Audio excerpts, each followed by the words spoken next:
Hello, I'm Piotr Skrzypczyński. I would like to present a paper entitled Planar Features for Accurate Laser-Based 3D SLAM in Urban Environments. This is a joint work with Krzysztof Ćwian, Michał Nowicki, and Tomasz Nowak, and this research has been done at the Division of Robotics at the Institute of Robotics and Machine Intelligence, Poznań University of Technology. Let me introduce the agenda of this presentation.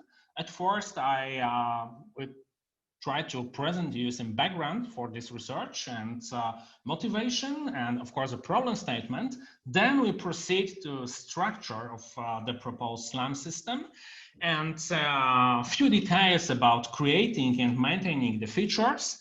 Then what is the main part of this presentation are the results of experiments. First part with respect to indoor experiments, and the other one with respect to outdoor experiments and application-specific results. And then I present you some final remarks about this research. What is the motivation for our work? First of all, this is not true that once we have global positioning systems like the American NavStar, the European Galileo, or the Chinese Baidu, we no longer need to localize our robots or vehicles outdoors by using their onboard sensors. The GPS does not work well in many urban settings due to tall buildings, due to these so-called urban canyons and similar circumstances. Among them, also there are mixed indoor-outdoor environments like underground garages and parking slots. One of the applications that requires localization by using a different technology than GPS is a localization of urban buses, because these buses often operate in mixed environment. They have their parking slots underground, and in this environment it is no longer possible to use pure GPS for localization, while accurate localization is required for precision maneuvers during parking and similar operations. And our advanced driver support system needs this information to provide the driver with hints how to maneuver this long and heavy vehicle in a very confined spaces of those parking slots. Our sensor of choice is 3D laser scanner, or LiDAR in short. Those LiDARs are commonly used in automotive applications nowadays. They are considered an enabling technology for autonomous driving. And in our application, such a LiDAR is mounted in the front of a city bus and used for localization. What we need beyond the state of the art is not only accurate localization, but also a structured map of the environment. Because the most important features of ADAS is automatic planning of maneuvers, or automatic path and trajectory planning. So we have to support this functionality by providing proper maps of environment. As we use geometric representation of environment for path planning, we also need to produce geometric maps from simultaneous localization and mapping, which is not trivial, because most of SLAM applications up today work with non-structured map. They usually represent environment just as a bunch of point clouds or some pixel-like environment, or some voxel-like environment. So those representations of map are not very practical for motion planning, also because of computational burden considerations, because very complicated environment map that has many elements, like a voxel-based map requires a lot of computing power to plan a path, while a map structured into geometric objects, like that one you can see on the right side of this slide, is much more efficient for motion planning. So what is the structure of our solution? Basically, we took some components of a very popular LOAM system, which is laser odometry and mapping. And essentially, we took two ideas from a LOAM system. The first one is that we have two different loops for localization. One of them is faster. It is scan-to-scan registration. And this localization loop runs at 10 Hertz. So it is pretty fast, the same frequency as we can yield data from our laser scanner. And the other loop works at 1 Hertz, so we can 1 per second update the pose of our sensor by using registration of current scan to the map of the environment. So this is one important idea we share with a LOAM system. The other one is that we use different formulations of iterative closest point algorithm to register points to different features in the environment and in the environment map. Those features are planar patches and linear segments, or edges in short. So on this scheme, you can see those two elements we share with a LOAM. The other elements are new in our system, and our main contribution is that our map is much more structured than in LOAM, because in LOAM we have only points that are labeled as belonging to planar patches, or they are labeled as belonging to segments, to edges.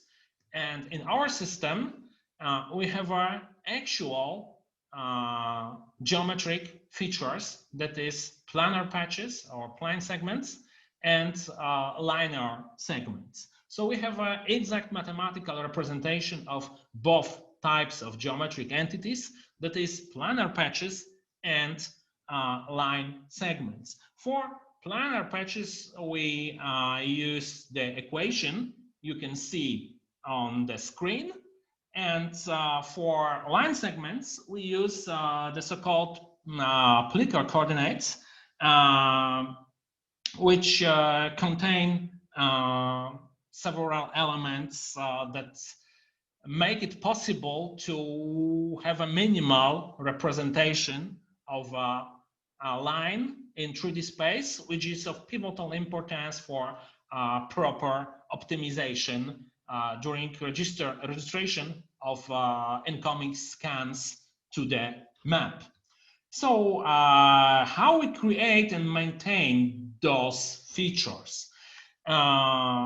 We have several criteria that have to be met to make a planar patch from the points.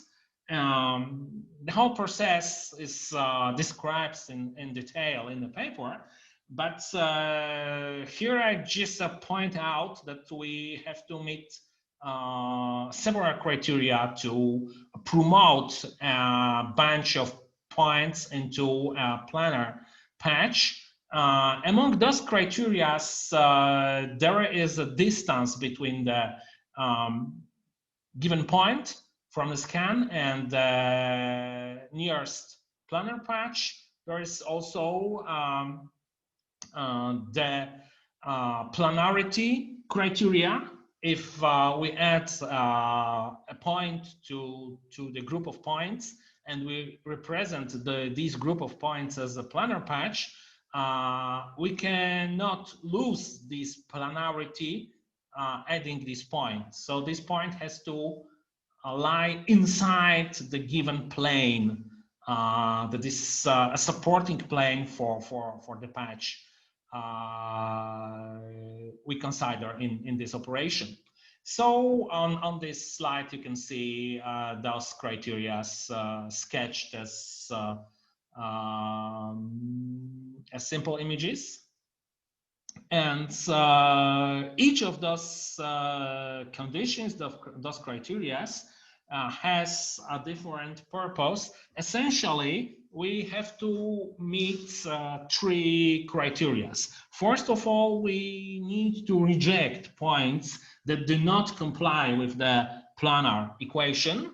The second criteria is that we want to force the plane to be continuous and integral. That is, we do not allow to add points that are too far in an Euclidean sense from the rest of points constituting the given planar patch. And the third criteria is that we accept only those matchings that are sufficiently unique.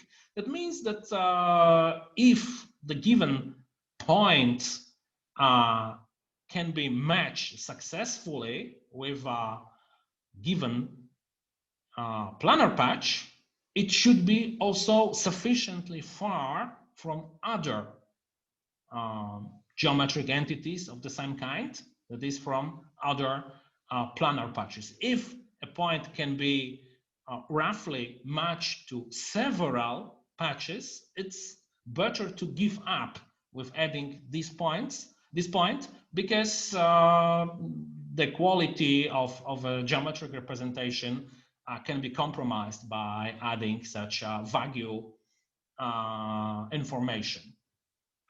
So basically, we do something very similar with line segments. It is a bit simpler because this is a simpler type of geometric entity. The points that are not assigned to features at this stage of processing are accumulated in so-called kernels. They are a form of accumulator structures that wait in our system in a sort of a sandbox. They wait for next points to come, and if next points support the given geometric entity, they match to this kernel, they are then promoted to a real geometric entity, to a planar patch or line segment. Of course, we cannot just add the features to the map. We need also a process to prune the map. So a form of sanity preserver for this system not to explode with a number of small and low quality geometric primitives. So we have some criteria that have to be met to delete a given geometric feature from a map. First of all, small groups with less than 5 points are deleted. Then we also filter the points that belong to planar patches by using filter grid. So we have those points inside the planar patch more or less equally distributed, to not to make a congestions of points in in those geometric entities. And the third criteria is that features which do not meet the planarity or linearity criteria, of course, linearity in the case of line segments, also are removed from the map. So low quality geometric primitives are no longer kept with the map. When we have also already pruned this map, then we start the next processing stage, which is merging of similar geometric primitives. In this process, we check the angular and Euclidean distances between neighboring features, neighboring geometric primitives, and those that are similar are fused into a single feature to preserve the size of a map at the reasonable level to prevent, as I said before, a form of explosion of a number of geometric features in a map. And now, how we localize our sensor with this map?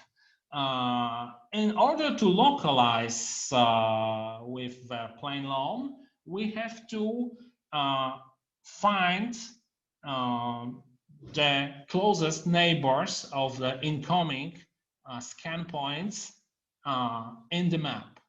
So the process of localizing in this outer localization loop or slower localization loop, which is actually the main localization modality, because this localization loop is that one that is responsible for accurate localization.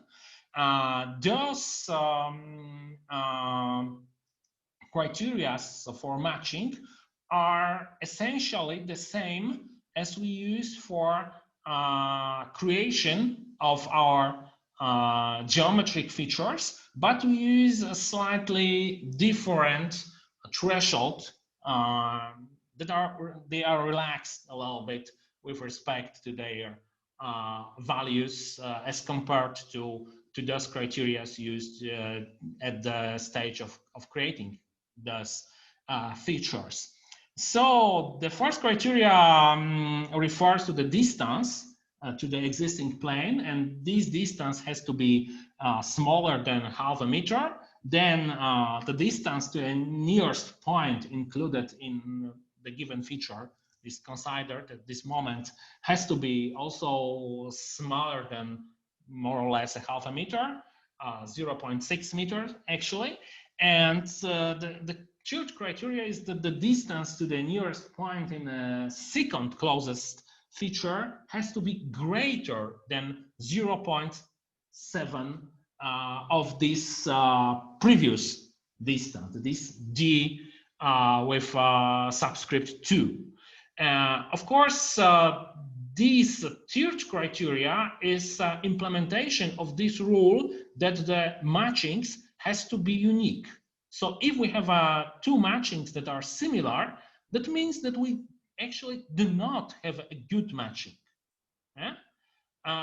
This is a reminiscence of an idea that was once proposed by David Lowe for a SIFT feature matching in computer vision. At this moment, we can start optimization of our system, as we already have a paired features and we know to which feature the given point has to be assigned. The points are associated with a planar patches and registered using point-to-plane metrics, as is shown on the slide. And of course, the points that belong to edges or linear segments are registered using a slightly different metrics, which is point-to-line metrics. And finally, the motion estimate is computed using the Levenberg-Marquardt algorithm, which is shown by the last equation on this slide. You can find more details, more math in the paper. I didn't put much of equations on this slide because, well, I think that it is hard to catch the mathematical details during the presentation. So I think it is much more important to show our results. And first of all, we tested this system with Velodyne VLP16 laser scanner in a controlled environment. This was accomplished during my stay at Laser-Based3-D in Toulouse, in France. That was within the Terinet Horizon 2020 project. And at Laser-Based3-D, me and my colleague, Jan Wietrzykowski, we had an opportunity to work with a very accurate motion capture system, Qualisys.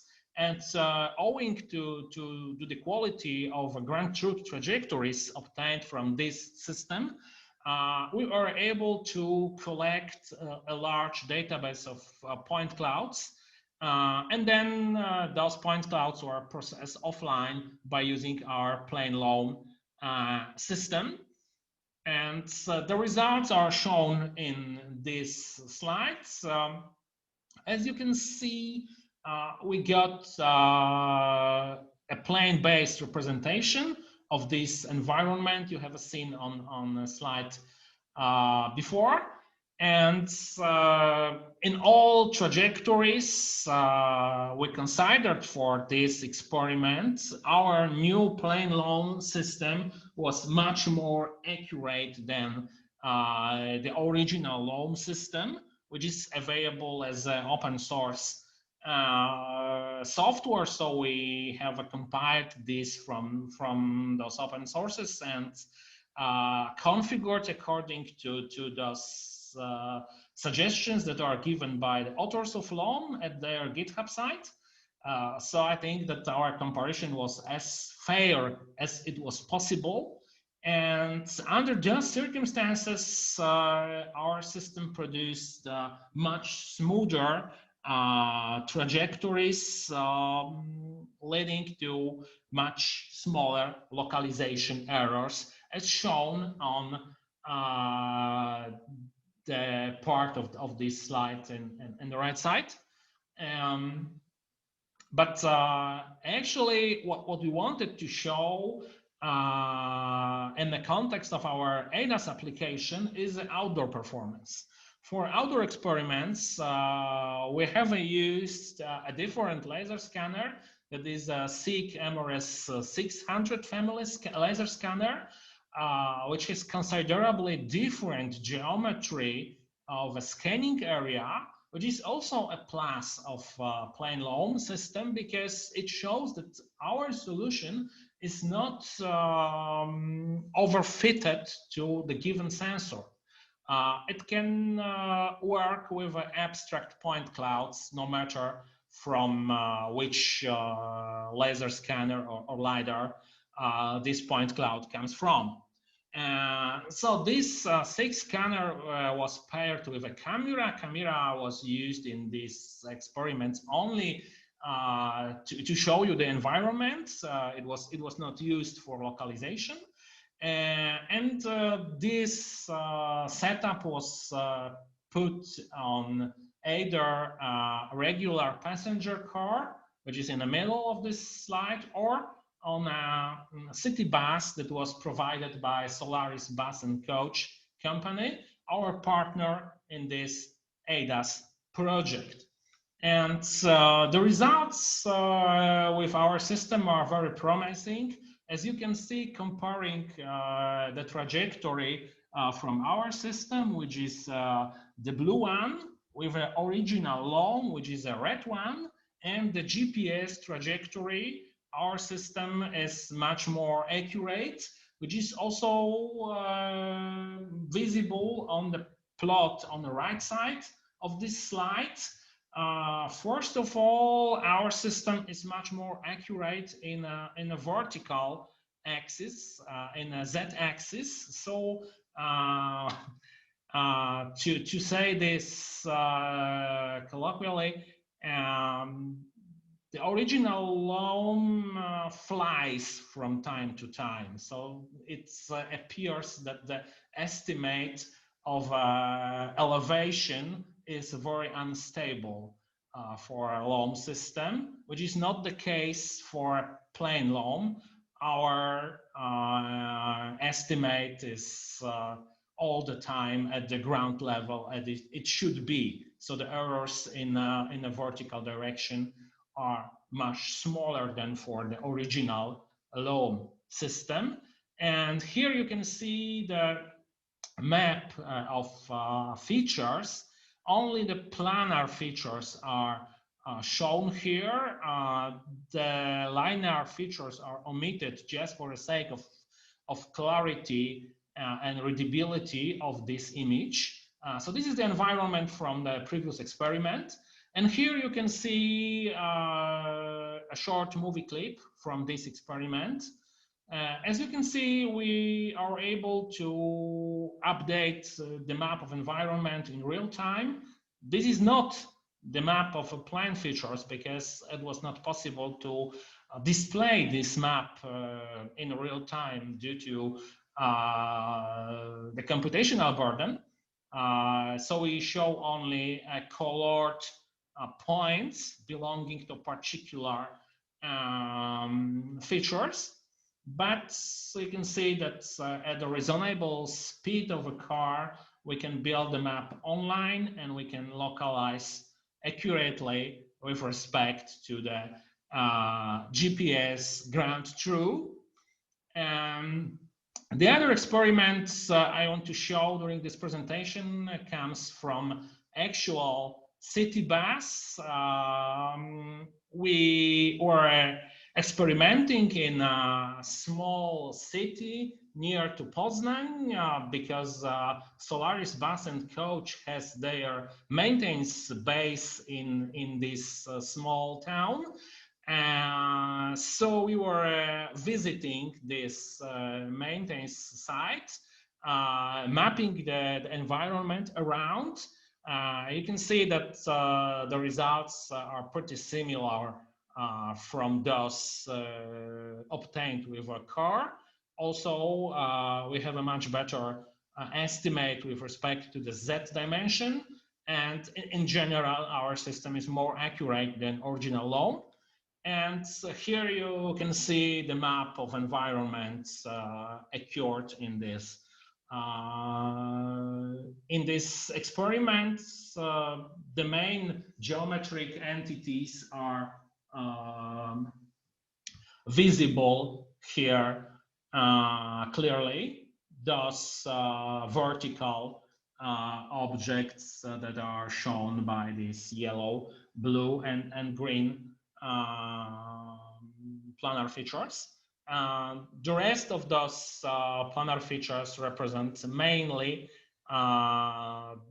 the ground that was pretty flat in this experiment. And let me conclude with findings we have from our experiments. First of all, we have observed gains due to the new and more structured representation of environments. Those gains are with respect to the accuracy of acquired trajectory, both indoors and outdoors. So the system seems to be good for the purpose of mixed environment as it is required by our ADAS application.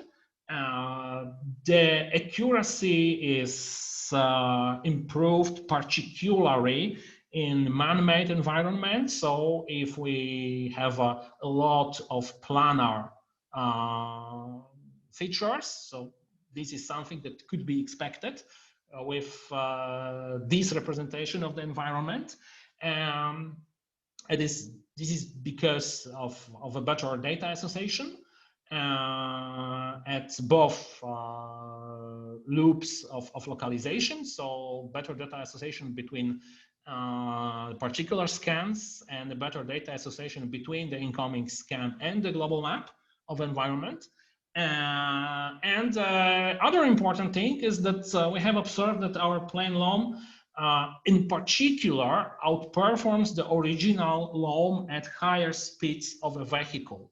So at those higher speeds, the better data association seems to be more important than for lower speeds when the classic ICP has a chance to properly associate the points, which is not the case at higher speeds. What is still not present in our system are, for sure, loop closures. So we still actually do not have a full SLAM because we cannot detect automatically loops and close them. The structure of a map and the optimization backbone are already prepared for this task. What we have to do in our future work is to implement reliable loop detection, perhaps using some semantics, and then we will have a full SLAM. And once we have a full SLAM, we should have a full map optimization in a bundle adjustment style, like in a vision-based system. Currently, very few of laser-based SLAMs have this form of full map optimization. So this should be something new, a bit of novelty for our papers. And we also want to use 2 laser scanners, particularly in a bus, because we will work also with articulated buses. So we'll have one laser scanner in the front and another one in the back of a bus. And so we also will try to